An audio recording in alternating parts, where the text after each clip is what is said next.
네, 미국 대선이 역대급 초접전 양상을 보이고 있는 가운데 해리스 부통령과 트럼프 전 대통령이 막판 유세전에 총력을 다하고 있습니다. 해리스 부통령은 경합주 중에 경합주로 불리는 펜실베니아를 찾아서 투표 동료를 했고 트럼프 전 대통령은 뉴욕에서 대형 콘서트를 방불케 하는 유세를 펼쳤습니다. 자세한 내용 김재천 서강대 국제대학원 교수와 함께 알아보겠습니다. 어서 오십시오. 네, 안녕하세요. 예. 정말 초박빙인 것 같습니다. 예측하기 굉장히 어려우시죠? 네, 맞습니다. 예. 네. 열흘도 남지 않은 미국 대선입니다. 판세를 보면 여론조사 기관마다 보면 동률이 있고요. 네.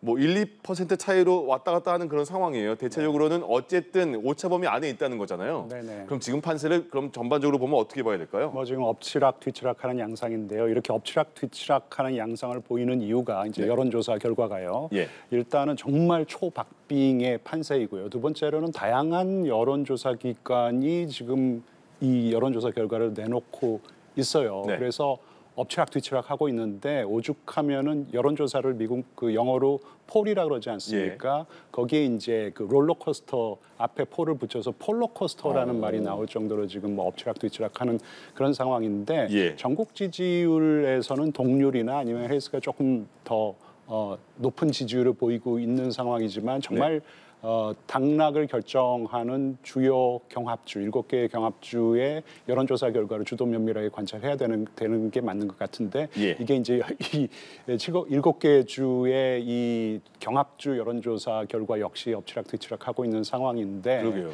근데 특정 기관의 어떤 여론조사 결과, 예를 들어서 8월, 9월, 10월의 여론조사 결과를 보면은 트럼프가 어느 정도 상승세를 보이고 있는 것은 사실인 것 같습니다. 그렇군요. 네. 예. 그러니까 여러 가지의 여론조사 기관에서 조사한 거 보면 헷갈리니까 네, 한 특정 곳에 기관. 있는 여론조사 기관의 추이를 보는 것도 괜찮은 방법이다 이런 말씀이죠. 맞습니다. 예. 네. 보면 뭐 샤이 트럼프가 이번에도 있지 않느냐. 네. 그리고 또 해리스에 대해서는 히든 해리스가 존재할 수 이런 말이 나오고 있습니다. 근데 이게 맞는지 모르겠어요. 왜냐하면 트럼프 전 대통령은 대통령을 한번 했었고 그래서 많은 국민들이 알고 있는데 샤이 트럼프가 아직 존재하느냐. 그리고 해리스를 지지하는데 말을 못하는 지지층들이 있을까? 어떻게 보세요? 샤이 트럼프도 저는 두 종류의 샤이 트럼프가 있다고 생각하는데요. 네. 첫 번째는 트럼프를 지지한다라고 밝히는 것이 좀 찜찜하니까 자기 지지 후보를 밝히지 않는 것이에요.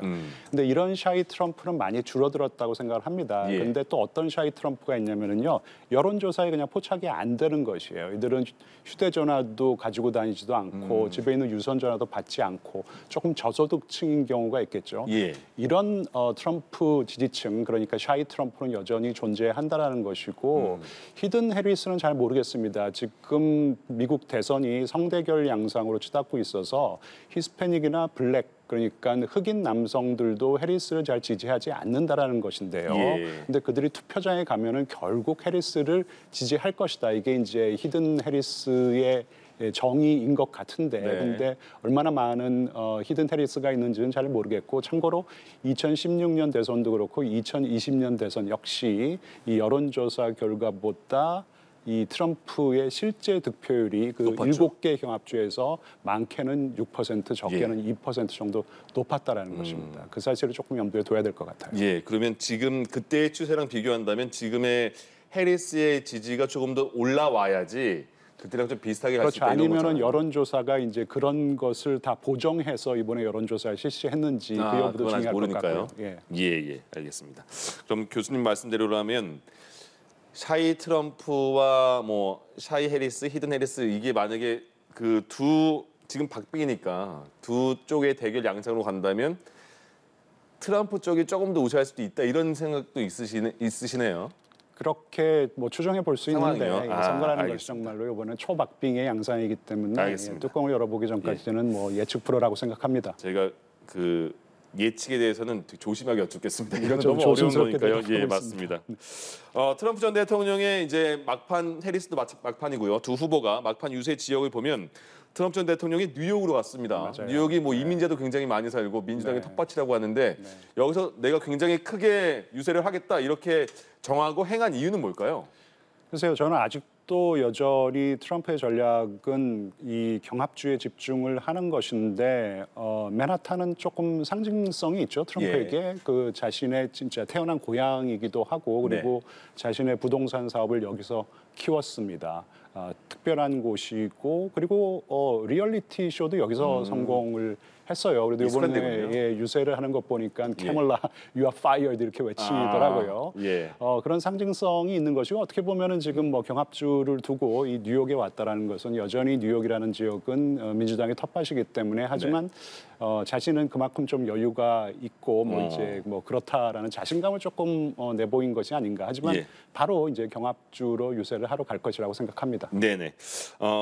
해리스 부통령 같은 경우 보면 펜실베니아 경합주 중에 경합주잖아요. 계속 네. 그 선거했는데도 많고 여기에 가서 뭐 흑인 이발소도 갔었고요. 네. 흑인 이발소에 가서도 어필을 했었고 그다음에 흑인 교회도 가서 이제 흑인층들이 많이 그 결집이 안 되는 그런 느낌을 받아서 이렇게 행동을 하는 걸까요? 그렇죠. 지금 양 후보 모두 지지층을 결집하는 그런 선거 운동에 집중하고 있다고 생각합니다. 예. 왜냐하면 지금 어떤 표심을 바꾼다라는 것은 어려울 것이고요. 네. 하지만 지지자들 중에서도 투표를 하지 않는 경우가 꽤 됩니다. 그래서 그들을 정말 1%라도 아니 뭐 0.1%라도 더 투표장에 나올 수 있게 하는 그런 선거 운동이 정말 중요하거든요. 양 예. 후보 모두 그런 선거 운동을 하고 있다고 생각합니다. 그래서 트럼프도 마찬가지로 무조건 나와라 사전 그렇죠. 투표도 많이 해라 그렇게 얘기를 했었고요. 네네. 정치 쪽에서는 그 선거에서는 집토끼도 제대로 못 잡는데 단속을 못 하는데 산토끼를 잡을 수 있겠냐 이런 말도 나오는데 그게 지금 딱 맞아떨어지는 상황일까요?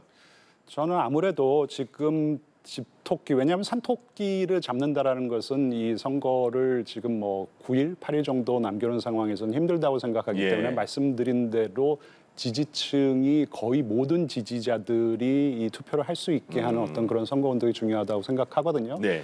그래서 지금 뭐 해리스 같은 경우에는 이 뭐 여성표를 결집하려고 많은 노력을 기울이고 있는 것 같아요. 사실 이 낙태라는 것은 어떻게 보면은 민주당에게는 정말 최후의 보루와 같은 어떤 그런 이슈이거든요. 그래서 예. 여성의 낙태권 이게 얼마나 중요한 것인지 그래서 여성표를 결집하려는 노력을 많이 기울이고 있다고 생각합니다. 예.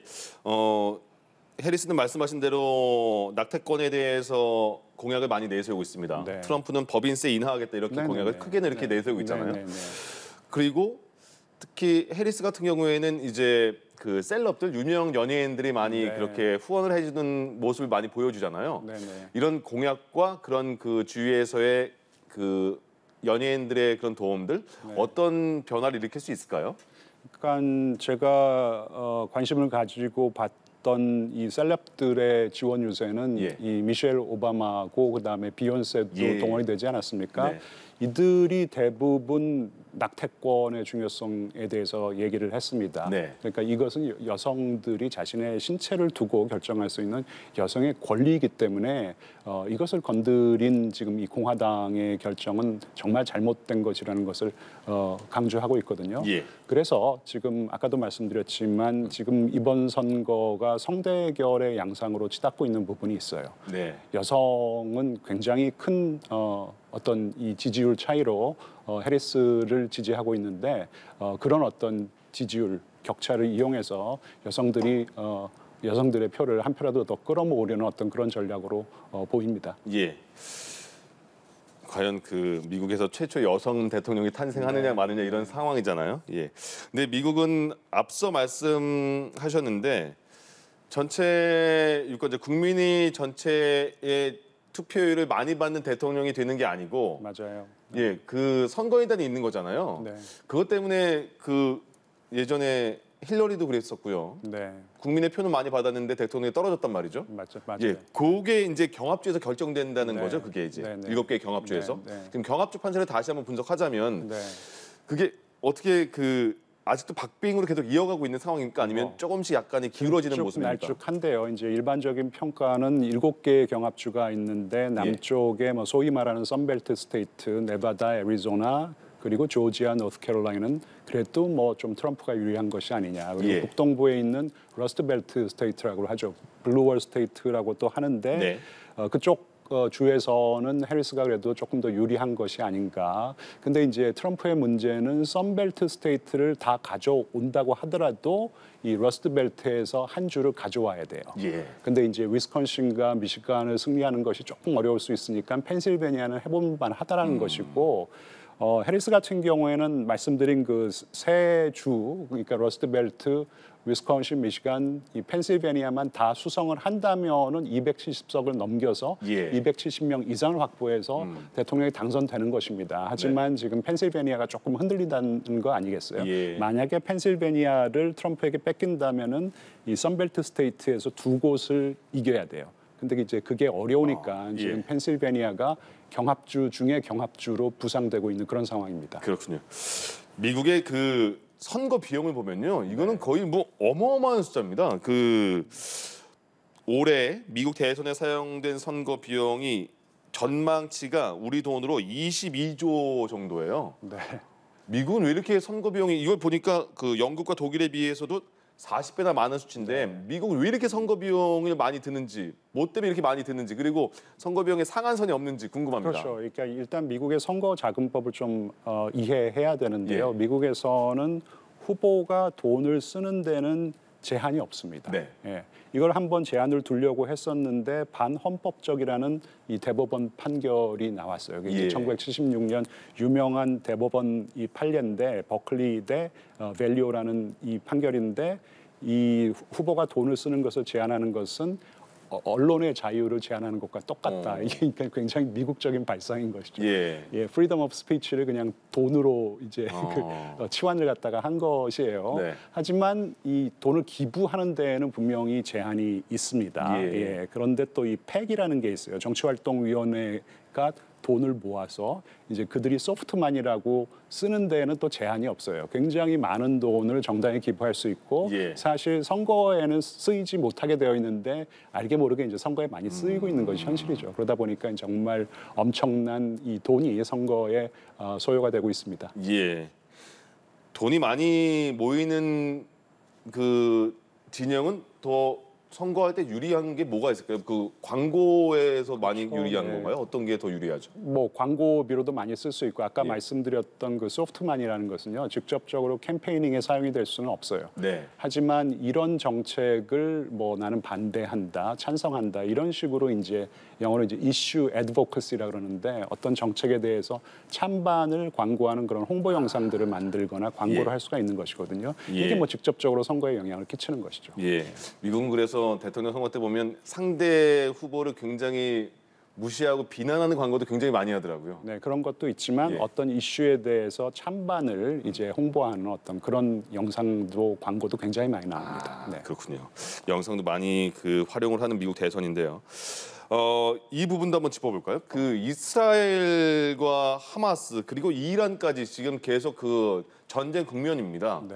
이제 이스라엘이 하마스에서 다시 이란을 직접적으로 공격을 하고 이란도 이스라엘 공격하겠다. 근데 핵심 지역은 공격하지 않았다라는 평가도 나오고 있는 상황인데 네.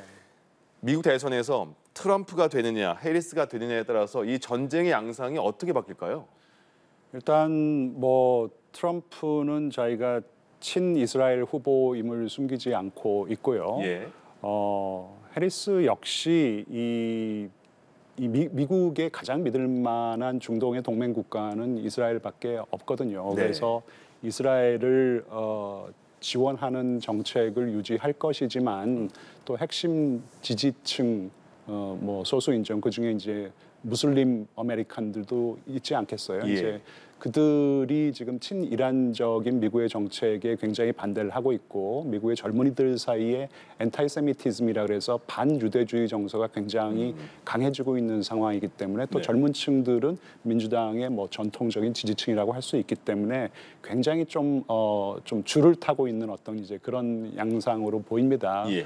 그래서 선거 결과를 일단 이 이스라엘도 그렇고 이란도 조금 지켜보려고 하는 것 같아요. 이제 이스라엘도 보복을 했지만 이 미국의 국무장관인 토니 블링컨이 가서 예. 이제 이 정도 수준의 좀 보복을 하는 것이 어떻겠느냐라고 제안을 한 것 같고요. 이번에는 미국의 조언을 좀 들은 것 같아요. 그래서 예. 미국뿐만 아니라 이란에게도 어떤 시설을 이 정도 수준으로 우리가 공격할 것이라고 얘기를 했고 이란도 뭐 바로 뭐 재보복은 하겠다라고 얘기했지만 예. 당장은 하지 않겠다라는 거 아니겠습니까? 예. 일단 대선을 좀 지켜보겠다는 것 같아요. 아. 그래서 이란 역시도 대선을 좀 지켜보자라는 것이고 이스라엘도 좀 대선을 좀 지켜보고 추후에 이제 어떤 어떤 수순으로 이 전쟁을 진행시킬 것인지 아니면은 뭐 휴전안의 협상에 적극 나설 것인지를 결정할 것 같습니다. 그럼 교수님 말씀대로 이스라엘이 이번 이란의 공격에 대해서는 미국이 어느 정도의 관여가 있었다는 거는 그렇게 봐도 된다는 뜻일까요? 그렇죠. 관여가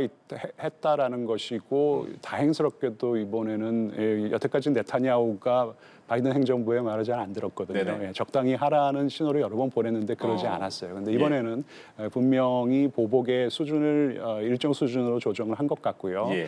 미국의 조금 체면을 살려준 것이고 바이든의 체면을 살려준 것이고 어느 정도는 해리스의 조금 도움을 줬다라고도 할 수 있는데, 근데 이제 뭐 모르죠. 이러다가도 또 이제 또 바로 이란이 재보복에 들어가고 그리고 지금 뭐 네타냐후 같은 경우에는 이집트가 제안한 협상안에 좀 나서라 해가지고 모사드 국장을 갖다가 보냈습니다. 하지만 몇몇의 이 장관이 굉장히 강경 발언을 내놨어요. 이 기회에 그러니까 뭐 헤즈볼라와 하마스의 이 산소 호흡기를 끊어버려야 된다는 이렇게 강경 발언을 내놓고 있기 때문에 이게 과연 휴전안에 이제 뭐 합의를 갖다 할 것인지 이것도 좀 지켜봐야 될 것 같은데 근데 지금 뭐 물리적으로 시간이 얼마 안 남았잖아요. 8일, 9일밖에 남지 않은 어떤 이 미국의 대선이기 때문에 일단 이 모든 것들이 대선을 좀 넘기지 않을까. 만약에 극적으로 휴전안에 타결을 한다 그러면 이것은 해리스에게 큰 선물이 되겠는데 그러기에는 물리적으로 너무 시간이 부족하다고 봅니다. 그러면 지금 그 말씀하신 대로 미대선이 얼마 남지 않은 상황에서 말씀하신 이집트가 이스라엘과 하마스 이틀 휴전하라. 그리고 인질 몇 명 석방해라 이렇게 중재안을 냈지만 그 중재안을 받아들이는 것보다는 일주일 정도 남은 미국 대선을 이들이 그냥 기다릴 수도 있다 이런 말씀이네요. 뭐 저같으면 좀 기다릴 것 같아요. 그러니까 뭐 중재를 받겠다는 게 아니고 서로가 기다려보자 이런 느낌으로 간다는 거죠. 그렇죠. 뭐 지금 네타냐후도 머릿속이 복잡할 겁니다. 만약에 트럼프가 당선된다 그러면은 정말 친이스라엘 정책을 펼칠 것이기 때문에 훨씬 더 네타냐후 입장에서는 운식의 폭이 더 넓어질 수가 있는 것이에요. 근데 이제 해리스가 당선된다 그러면은 또 상황이 조금 많이 달라지는 것이거든요. 여태까지 네타냐후에 대해서 조 바이든 행정부는 굉장히 조금 섭섭하게 생각하고 있습니다.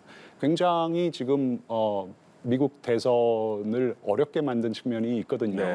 그래서 네타냐후 입장에서도 함부로 행동하기가 어려울 것 같고 뭐 당장 휴전안에 나섰다고 하지만 또 국내 정치적인 상황이 휴전안에 나서기 왜냐하면 지금 자신의 연립 정부가 계속돼서 유지가 되려 그러면은 지금 몇몇 강경파 장관들 이게 다른 이 정파에서 장관으로 임명이 된 이런 장관들의 어떤 이 목소리를 전혀 무시할 수만은 없는 것이에요. 굉장히 이제 복잡한 동력이 작용하고 있기 때문에 네타냐후도 그렇고 뭐 이란도 그렇죠. 지금 상황에서 뭐 보복을 갖다가 당장 감행해가지고 미국 이 대선판에 뭐 재를 뿌릴 이유는 저는 없을 것 같아요. 그래서 8일만 기다리면 되니까 좀 그러네요. 대선 후에 이제 본격적인 어떤 이 전략을 더 마련하지 않을까 생각합니다. 그래서 마지막으로 교수님은 이번 미국 대선의 결과를 어떻게 예측하십니까?라는 질문에는 답변을 못 하시죠? 안 하는 게 맞는 것 같고요. 그럴까요? 약간 이제 뇌피셜의 영역인 것 같고 하지만 제가 뭐 미국 정치, 미국 외교 정책을 한 30년 정도 공부를 해왔는데 막판에 분명히 트럼프가 조금 상승의 동력을 어느 정도는 확보한 것으로 보이는데요. 이번 선거는 정말 역대 미국 대선 중에서도 초박빙의 대선이라고 할 수 있기 때문에 정말로 끝날 때까지는 끝난 게 아니라는 말이 정확히 들어맞는 것 같습니다. 여기까지 듣겠습니다. 서강대 국제대학원 김재천 교수님과 함께했습니다. 고맙습니다. 네, 감사합니다.